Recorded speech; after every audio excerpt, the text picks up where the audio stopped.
Geetanjali peace foundation पक्षरु आरोड़ी यात्रा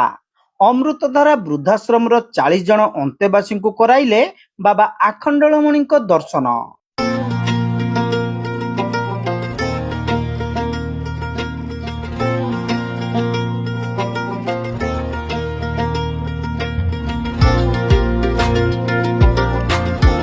समाज सेवा क्षेत्र में अन्य एक पदक्षेप नहीं गीतांजलि पीस फाउंडेशन संगठन पक्षरु अमृतधारा वृद्धाश्रम 40 जन अंतेवासी को नहीं भद्रक जिलार आरडी स्थित प्रसिद्ध शिव मंदिर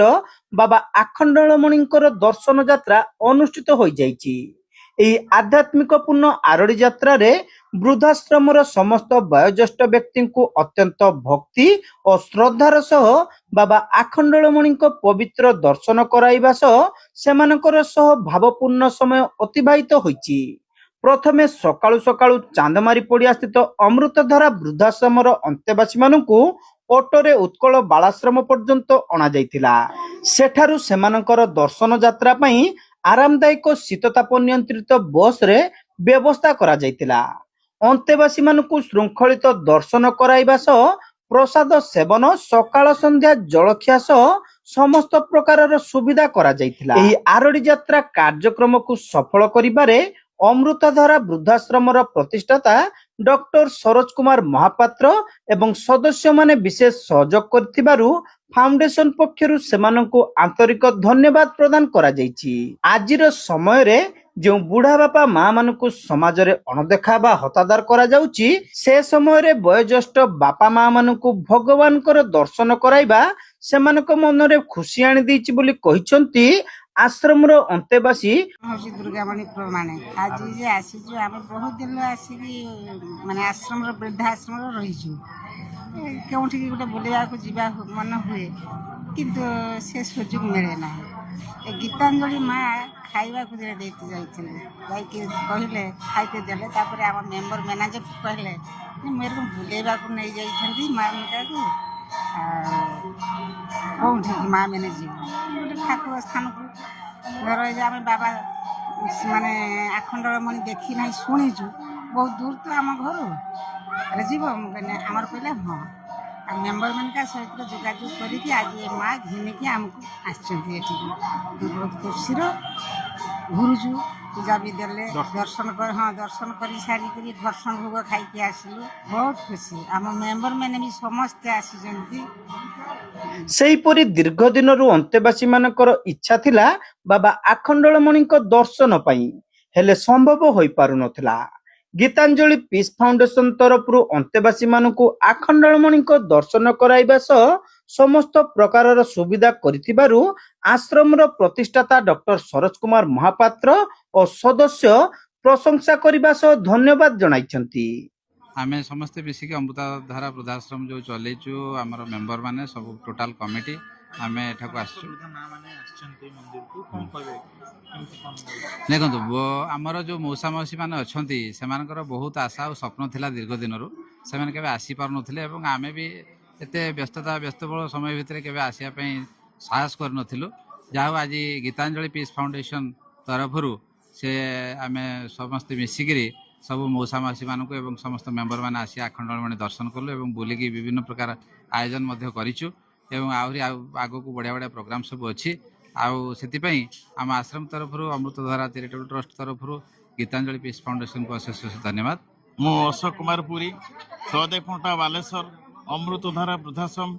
आसी आमको आनी आज आमर जो गीतांजलि गीतांजलि मैडम से आमर वृद्धाश्रम समस्त कर्ता मान को एवं आमर समस्त जो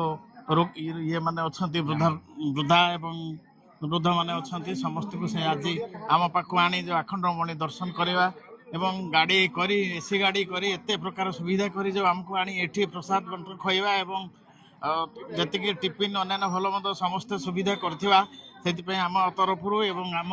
मेंबर मान तरफ बहुत बहुत धन्यवाद। भगवान तांकर मंगल करंतु आमे आशीर्वाद करू आमे मध्य आशीर्वाद करूछु एवं भगवान तांको जमिति आशीर्वाद करिवे से भविष्यत रे एमिति तांकर सबुदिन सेटा चलीथिबो से तांकर भविष्यत अनुष्ठान जते ऊपर को जीवा पई मो आखंडलमणि ठारे ପ୍ରାର୍ଥନା କରୁଛି ସେ ଆହୁରି ଉନ୍ନତି କରନ୍ତୁ ଏବଂ ସବୁବେଳେ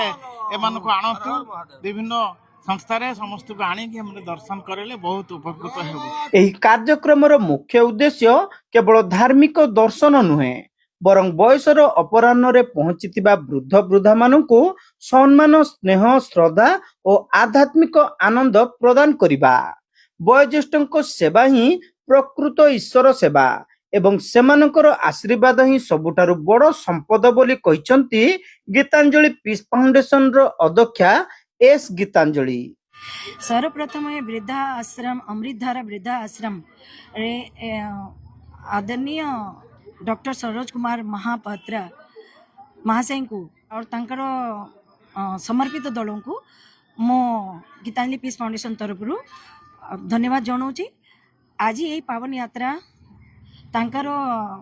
सहयोग जोगरे एटा सफल हो पारी। जदि से माने आमको सहयोग सेवा मार्गदर्शन न करी थांती ताले यही कार्यक्रमटा सफल हो पारि न थांता। आमर उद्देश्य अच्छी कि माँ माने वृद्धा माने जे माने अछंती सब बेले एकाकी समाज एकाकी अनुभव करती से मानको केमिति आमे मुखर हस फुटेबा सम्मान दबा समाज रे जे जेमती कि समाज रे तांको समस्त सम्मान दउचंती ए बलिया अनुभव करैबा ए उद्देश्य रे मुने कि बाबा अखंडमणिंकर धाम को दर्शन करिया भाई आनीची। आउ माँ माननको आजिका बहुत आध्यात्मिक शांति और सुख दिन तांकर भाई समर्पित दिन। आउ मु चाहूची तांकर जेमती मुखर हस आसी थाउ आउ तांकर आमी वृद्ध जन को जदि सेवा करिबा तांकर जे मुखर हसटा ही आम पाई सबुठार बड़ प्रेरणा। किंतु वृद्ध व्यक्ति जनकर जदि आम हाथ धरिबा तांकर माने आपण पाने दे पारिबा ताले ताठार सर्वश्रेष्ठ सेवा और सत्य मानवता आउ किछि नाही। आमे चाहूछु समस्ते सहयोगी माने एवं समाज रे प्रत्येक व्यक्ति को मु निवेदन करूची ए बेलिया समाज रे वृद्ध व्यक्ति माननकु आसिकी टिके सेवा कार्य रे आगे आसंतु आउ समाज रे जेमती एमाने निजको केबे एका अनुभव न करंतु से बेलिया से पाई ए कार्यटा करिछि ताके मुखर हस फुटेबा से माने सब बेले घर गुटे रही कि निज निजको सब बेले भाबुतिले कि आमर केही नाही। किंतु आमी किछि नय आमी माध्यम होछु आमी भगवान पाकर भगवानकर आशीर्वाद रे आमी तांको नहीं आसी पाछु आमी केही नुहे। किंतु जे से माने आसी पारिचंती एटा भी बाबा अखंडमणिंकर बाबांकर माने आशीर्वाद से जुगरे से माने आसी पारिचंती आमु तांको नै कि आसी पाली माने सेटा भी बाबा आशीर्वाद मु नहीं कि आसिनी बाबा निजे हमको समस्त को तांका संगरे जुटे कि नहीं कि आसीचंती। एही आरोडी यात्रा कार्यक्रम को फाउंडेशन रो अध्यक्षा Shrimati S Geetanjali, secretary Shrimati S Lakshmi और ट्रस्ट बोर्ड सभापति श्री एस लोकेश्वर प्रमुख उपस्थित रही परिचालना करथिले। फाउंडेशन पक्षरु एही भली महत् कार्य पई साधारण रे भूयसी प्रशंसा करा जायछि।